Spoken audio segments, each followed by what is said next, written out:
Mesdames, Messieurs, bonjour. Je suis l'étudiant Marie de Gadi-Saken.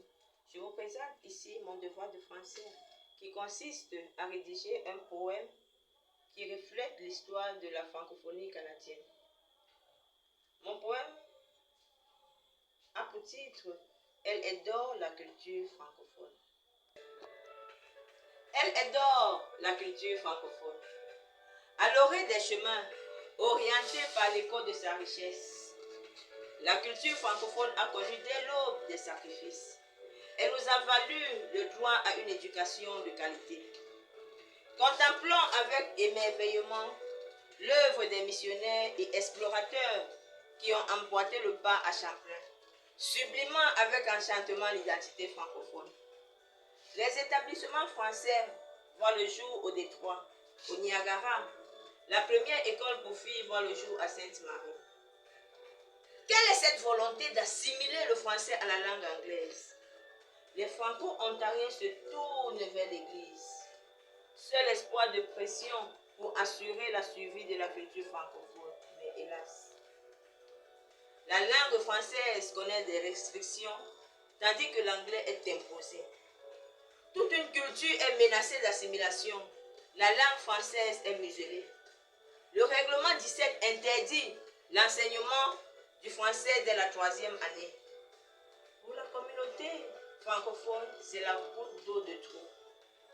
Fatigué des foyers d'assimilation des écoles bilingues, c'est l'appel à la résistance. Résistance, franco-ontarien debout, défends l'intégrité de ta culture, réclame l'identité de ta progéniture. Une lutte de longue haleine a permis une éducation de marque. Le gouvernement ontarien capitule et autorise l'ouverture des écoles secondaires de langue française, affirmant l'identité francophone. De sa robe veloutée qu'est la langue française, elle resplendit. Les rigueurs du temps n'ont pu la garder dans leur étreinte. Triomphante, elle marque le temps par ses œuvres constantes. Après avoir écouté notre poème intitulé « Elle adore la culture francophone », nous allons passer à l'analyse critique. Notre poème « Elle adore la culture francophone » est un sonnet divisé en 4 6 ans. C'est un vibrant hommage à la culture francophone qui résume l'histoire de la francophonie canadienne et les luttes traversées pour l'affirmation de son identité culturelle. Ce poème a une forme irrégulière et dépeint brièvement l'histoire de cette culture qui a survécu à l'usure du temps malgré maintes oppressions et tentatives de musellement. Ici, nous y trouvons des allitérations qui ont un effet particulier. Ces allitérations en or, comme dans or, oré, orienté, etc., vont évoquer la douceur, tandis que les allitérations en i, en it et ant nous amènent à la vie, la force, à travers les mots comme identité, suivi, rigueur, affirmant, résistance.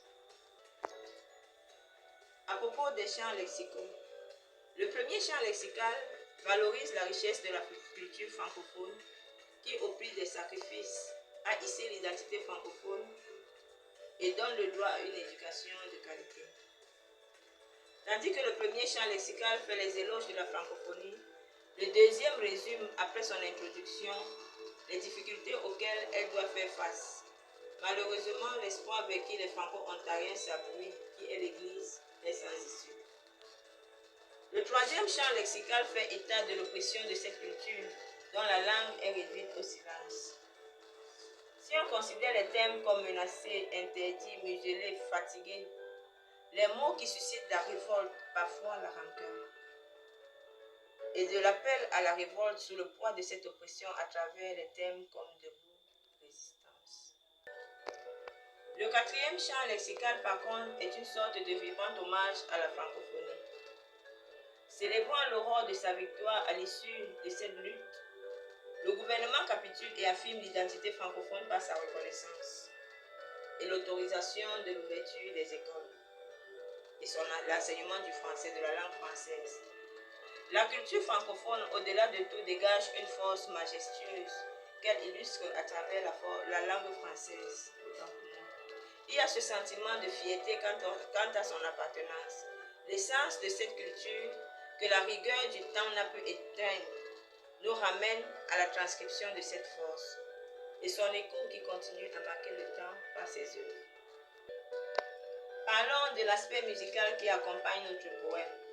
Nous avons en fond sonore la musique d'Asaph Ayalon, dont la mélodie accompagne la lecture. On a l'impression d'être transporté dans cette harmonie qui élève notre esprit dans l'enchantement de ce poème, en nous faisant le ressentir et le vivre émotionnellement. On décèle également des instruments utilisés comme la guitare acoustique, le piano, le tam-tam acoustique, les clochettes, les percussions, qui marquent les temps forts du texte. La qualité du rythme s'associe au titre de la musique, Rhyme of Memories, qui veut dire rythme de souvenirs, en nous transportant dans l'univers des souvenirs de la récitane, comme si nous y étions vraiment. La richesse de l'orchestration nous plonge dans un contexte géographique que l'on peut imaginer et le montage rend visible les différents aspects communiqués, le texte, le son et les images.